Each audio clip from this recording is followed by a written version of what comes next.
out here chilling. I'm about to go buy a extra large condom for my nigga. I just met some guy the other day named Junior, you know what I'm saying? We about to link up tonight. You know? Oh, that's weird. Yeah. So what you doing though? I'm just chilling, you know, I'm just chilling. Okay. If you don't mind, you know, come into the store with me. You doing something right now?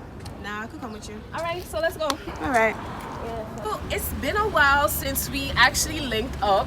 So we should actually, we should hang out sometimes because we definitely used to have some fun. You know what I'm saying? Like good times, I know. You know, I miss that. Like, Hi, babe.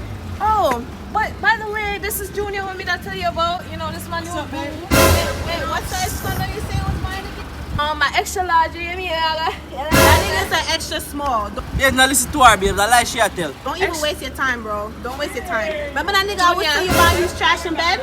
You lying. Him same one. His name not even Junior. It's O'Shane. He's a liar. That's how you gonna do me? Now listen to All right, Junior. All right, you know what? Come in, babes. Boom. Thank you for watching the next Yard Vibe video. You know what thing go. Please like, comment, share. Make sure you subscribe. Follow her on Instagram at Sana_G. You don't know say Yard Vibes.